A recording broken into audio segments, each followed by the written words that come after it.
Princeton because, you know, they're convinced that they got to Princeton just because they're incredibly bright and disciplined and kind of like hardworking, right?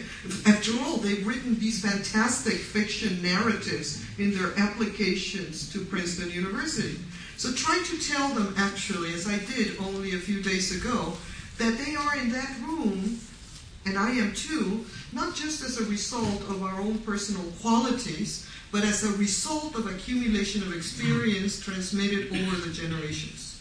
And that the fact that they can sit in a Princeton University classroom is testimony to the capacity of certain groups in this country to appropriate wealth and education and transmit certain ideas around education and wealth to their own children. But the other side of the story is true. And the most notable example is that of African Americans, who are overrepresented among those incarcerated, among the poor, among those who have shorter life expectancies, and among those who live in neighborhoods characterized by the existence of really very bad schools and the overwhelming presence of police and other authorities. Did that happen at random? No, it happened because prejudice by itself is a horrible thing, but prejudice backed by the law, it has teeth. And take my word for it, ladies and gentlemen, if you look at the history of legislation in this country, you will see two patterns. And one of them is that for all the criticism that the American government and state receives, it's been amazing at creating legislation that provides incentives for some groups to accumulate wealth and education. And if you want the specific pieces of legislation for the last 100 years, I'll be happy to provide you with that information. It is also true that the authorities throughout the same period have been adept at passing legislation that disproportionately affects African Americans in a very negative way. And that experience counts as much as individual choices do in the outcome of a particular life. I mention this story because at present we see a little bit of a conversion between the story of immigration and the story of race formation in this country. By this I mean that the high levels of hostility that migrants experience, whether they're internal migrants as blacks were from the South or international immigrants, that when we have created situations for migrants to be incorporated into industry, into the labor market, and have given them incentives to pursue education, invariably immigrants have done that. When we have actually blocked a passageway to social mobility, to advancement in education and in the labor market, we have seen the children of migrants transformed into racial minorities and into people who live outside the American mainstream. To summarize this part of my presentation, there are two complementary sides to the migration story. And it looks like, in the best sense of the word, the great American dream is an elegant and simple dream.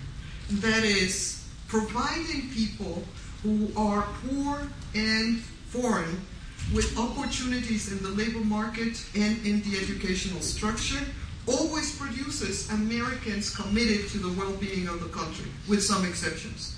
Barring opportunities for mobility, great high levels of hostility have produced precisely the opposite outcome. And so now I turn to the recent history of immigration. I mean, we didn't have a problem of immigration almost throughout the 20th century.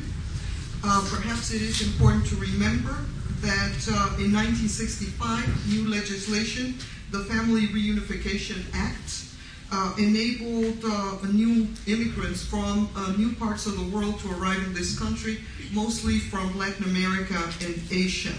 So that between 1965 and 1986, the complementarity of American demand for inexpensive labor and the growing supply of Mexican workers created a well-oiled machine that benefited employers as well as immigrants. Here I want to give credit to Douglas Massey, one of my colleagues, an expert on Mexican immigration, who's written extensively about this and who is really a very wonderful man. So let me just make sure that we're on the same page, and that is immigration is about labor provision.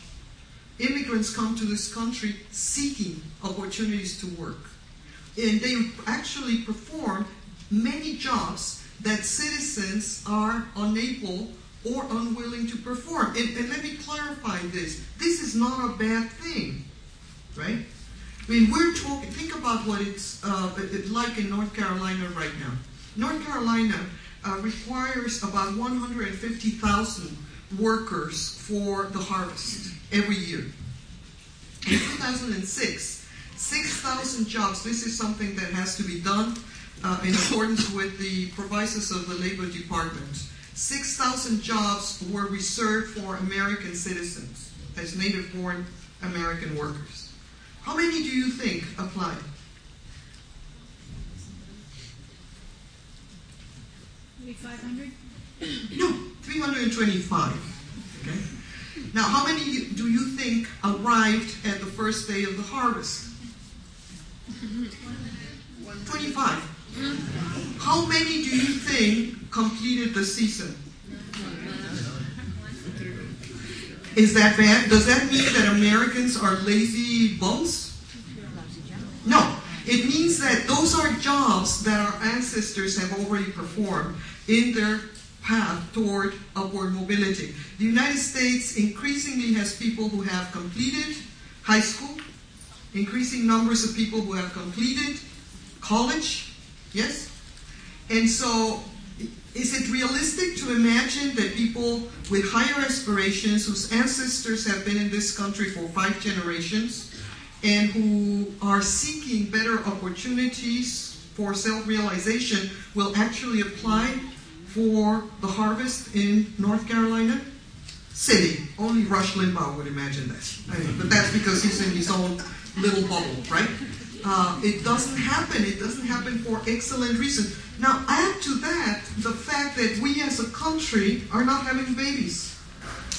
We have lower rates of fertility, and also for very important reasons that are not necessarily bad.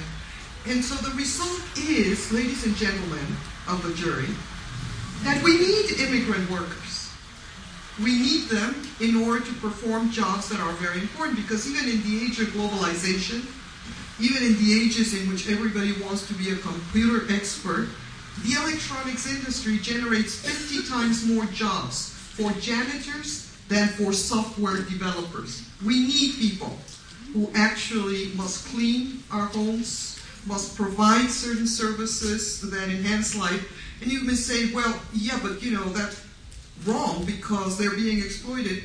Exploitation, trust me on this one, is much better than exclusion from economic activity. That's in fact what you see in the most dejected ghettos of the inner city, but that's a different story. And so we didn't have an immigration problem because, yeah, there were people entering the country by breaking a small law and by residing in our midst, performing mostly work. But in 1986, that started changing. And immigration policy started becoming much more punitive, partly because the authorities, I am very sorry to report, started playing upon the fears and the frustration of the American public. With more jobs going overseas, with wages stagnated at 1973 levels, with more members of the working class, of working people in this country experiencing insecurity and scant access to things like health care. Trust me again on this one, whenever there is that kind of frustration and pent-up desire, it is always easy to mobilize populations against more vulnerable groups. And in this case, it began to be Mexicans. Now, you probably know, or should know, that there are between 12 and 20 million undocumented immigrants living in this country. Put it in perspective, however. Don't get totally kind of alarmed. Because this is a country in which 300 million people live.